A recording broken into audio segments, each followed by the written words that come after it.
Hey guys, welcome back to another video essay. Today I'm going to be talking a little bit about future technology and its impact that it'll have on the film industry. 3D, virtual reality, mixed reality, augmented reality, the growing use of artificial intelligence in our daily lives. All these advances in technology are bound to have a profound impact on the film industry. The skills required from filmmakers are likely to change very much in the near future. So in this video essay, I'm going to just briefly discuss these growing areas of technology.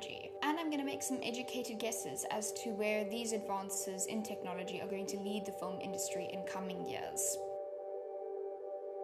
Augmented reality can be defined as technology that superimposes a computer-generated image or virtual object on a user's view of the real world, thus providing a composite view that enhances the real world with digital objects. Real-world examples of this are Pokemon Go and Google Glass, although most of us are more likely used to fictional depictions such as shown in Minority Report and Iron Man. The goal of augmented reality-based technology is the enhancement of the existing physical world. Some ways that augmented reality has made its way into the film industry is, for example, through an app called Blocker, which allows filmmakers to block real-life scenes with 3D humanoid models, rather than just using actors. However, it gets a little bit crazier than that if you go and look at some of the stuff that came out of the Raindance Film Festival last year. There was a film there called Nest, which was the brainchild of a filmmaker by the name of Duncan Walker.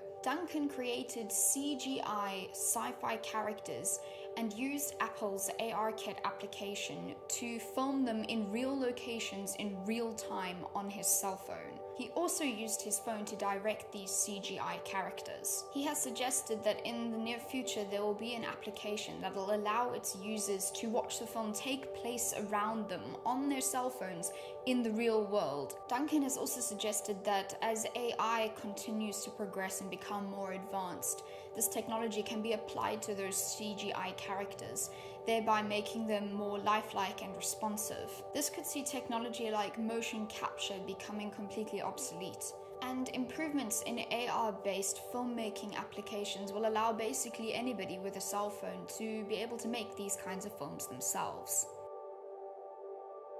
Virtual reality can be confined as a computer-generated simulation of a three-dimensional image or environment that can be interacted with in an apparently real or physical way by an individual using special electronic equipment like headsets or gloves. Just think of it as near reality. Until recently, VR was primarily a thing in the gaming industry. In recent years, however, it's made its way into videography with things such as 360-degree virtual tours of real estate. There was also the virtual arcade at the Tribeca Film Festival, and if you want to look for a recent example in film, the Oasis in Ready Player One is a perfect one. Unlike AR, which seeks to enhance the real physical world around us, the goal of VR is the complete immersion in an entirely digital world. In filmmaking, it's very likely that some kind of combination between a 4DX physical experience and VR will entirely take over from 3D. For examples, just look no further than the Adelaide Film Festival and the Tribeca Film Festival from last year.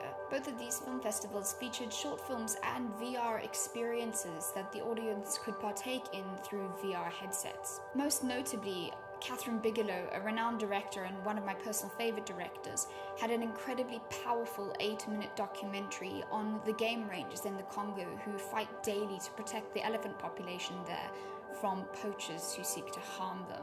The film was called The Protectors, and it was filmed on a custom 360-degree camera rig, and at the Tribeca Film Festival they screened it in VR. The overall consensus of those who watched that screening in VR was that it was overwhelmingly more impactful and powerful and memorable because of the way it was filmed and the way it was screened, rather than if it had just been filmed and screened in a traditional manner. VR combined with the physical elements of 4DX, such as movement and smell, could make for an even more immersive experience than what 3D could provide, thus basically rendering it completely redundant in the near future. Artificial intelligence can be defined as computer systems that are able to perform tasks normally requiring human intelligence, like visual perception, speech recognition, decision-making, and translation between languages. Artificial intelligence intends to simulate human intelligence through machine learning. Examples of artificial intelligence in real life are quantum computers or self-driving cars made by Google and Tesla, and also virtual personal assistants like Siri and Cortana. In recent years, some of my favorite cinematic depictions of artificial intelligence can be found in HBO's Westworld and the recently filmed Blade Runner 2049. The ultimate goal of artificial intelligence is that the machines that make use of it should be able to learn to perform any intellectual, physical, and possibly even creative tasks that human beings can in order to improve the lives of the people around them. I've looked into how artificial intelligence is being used in the filmmaking industry, and it's actually kind of terrifying because it does indeed look like the robots are after all of our jobs. In the future, it looks like AI will determine which film projects get greenlit and which never see the light of day. There is a startup called Scriptbook which uses artificial intelligence to analyze screenplays and determine whether they will be financially viable. The analysis process literally only takes 5 minutes, and among other things, it can predict the MPAA rating, box office earnings, and even the target audience that the film will be marketed at. It gets even scarier because so far it's actually proven to be 3 times more accurate at predicting whether a film will be a financial success than humans have been. If this technology continues to progress, it's likely that script readers will become obsolete in the near future. In the future, it's likely that AIs will be able to create film trailers as well, as their machine learning advances to the point where artificial intelligence can make creative decisions based on the analysis of previously successful content. In 2016, 20th Century Fox announced that they had used IBM's Watson's AI capabilities to make a trailer for its sci-fi thriller Morgan. The Watson AI selected scenes from the film for the trailer and gave them to an editor to put together into an actual sequence. It's likely that once AIs learn to edit as well as skilled specialists can, that editors will also be out of a job.